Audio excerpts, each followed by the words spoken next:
Because of our home office in Washington and the people working there, because of Christina Tobin and Jason Kafuri, Toby Heaps, and others who were magnificently skilled and determined, who basically took ballot access drives to a new level in just a matter of weeks. This is a Herculean effort, and one of the purposes of our campaign is to clear away these ballot access hurdles and open up the ballots to diverse candidates, to third party and independent candidates. It's a major civil liberties issue, a major civil rights issue.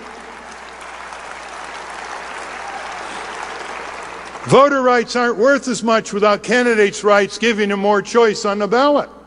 And candidate rights aren't worth much unless we clear the way and get rid of the obstructions to voter rights and actually count the votes accurately for a change.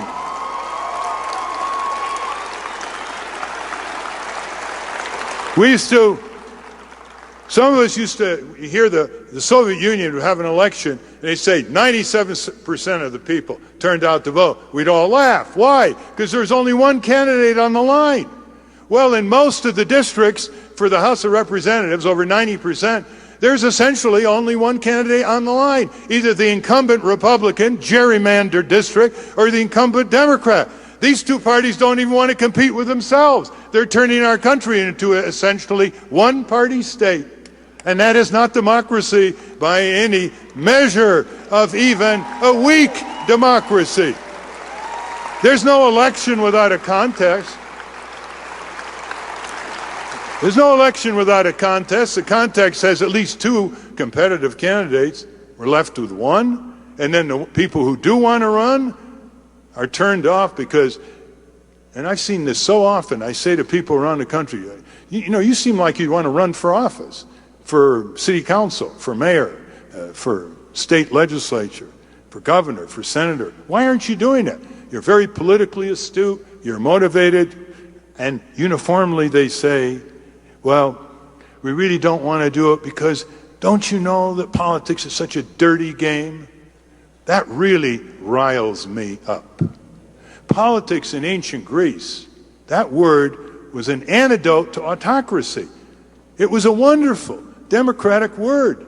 And they have turned it into a dirty word. And it's our job to sweep the rascals out of the political forums who have corrupted our country and reduced our choices and debased our public dialogue and turned politics into trivial gossip, tactics, horse races, and silly repartees between people like John McCain and Barack Obama.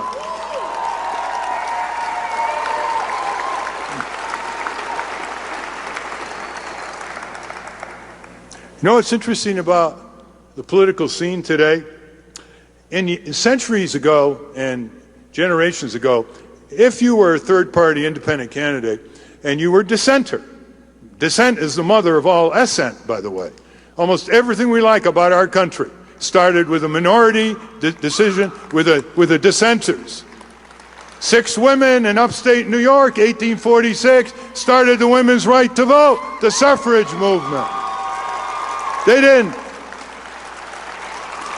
didn't sit around making excuses for themselves. They didn't say, oh me, oh my, we're only 6 people. They took it to the misogynists and the industrial powers who didn't want women to vote because they were against brutal child labor and all the other coarseness and tortures of a crooked industrial system that put profit above human lives and health and safety. And the same for the abolition movement. Just think of what it took to be an abolitionist against slavery in 1830 Mississippi or 1850 Virginia. What courage it took. And they didn't go around making excuses for themselves, saying they weren't powerful.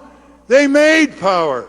They built power out of their moral fervor, out of their sense of righteousness, out of their experience of being ravaged and pillaged and plundered and hung and imprisoned and starved. Now, look at today. we have third-party independent candidates who espouse proposals that have majority support in the American polling system. It's majority support. This is rather a paradox, but it shows you how politics has decayed, that the politicians who are in charge, indentured to their corporate paymasters, are pushing forward proposals that are opposed by a majority of the American people. And let me explain that very, very succinctly. A majority of the American people, in poll after poll, and a recent poll of doctors, 59% of doctors, want full Medicare for everyone, single-payer health insurance with free choice of doctor and hospital, and the saving of lives, prevention of injuries, and the prevention of diseases. And yet, the HMOs say no. The health insurance giants like Aetna and Cigna say no. The drug companies say no to single payer. And guess what? So do John McCain and Barack Obama say no. Who do they represent? It's clear. They represent their corporate paymasters. The majority of the American people want a living wage. I mean, I'll bet you this one is 90%. They say if you work full time, you should earn enough money to meet the bare necessities of your family. Well, guess who says no? McDonald's says no. Burger King says no. Kmart says no. Thunderously, Walmart says no. And 1 out of 3 workers, 47 million workers, are making $6.70 an hour, $7.50, $8.50, $9.50, $10.50 an hour before deductions. And what do John McCain and Barack Obama say? They don't say we should have a living wage. Who are they fronting for? Who are they kidding?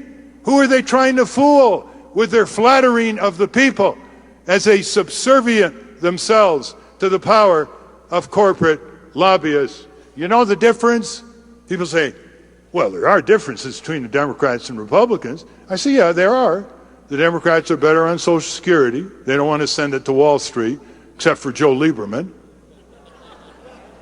The Democrats don't want to completely destroy Medicare, although they've gone along with more than they should in corporatizing Medicare.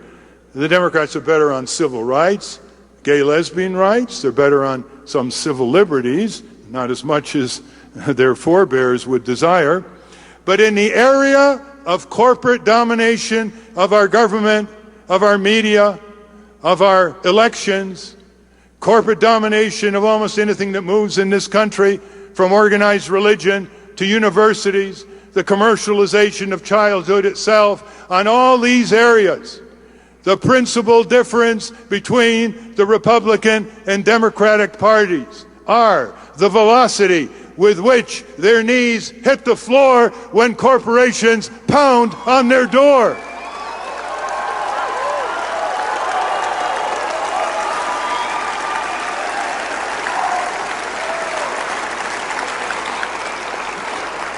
Majority of the American people want to crack down on corporate crime, the looting of pensions, the ripping off of consumers, the fuel prices, the drug prices. These are companies who are subsidized by your tax dollars to begin with. Look how they return the favor.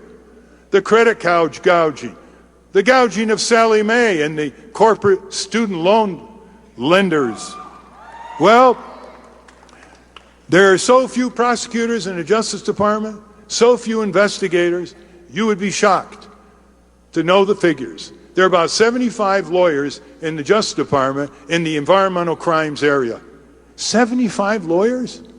They're up against corporate polluters who are taking lives and making people sick, who are represented by law firms who have 1,000 lawyers, 1,500 lawyers.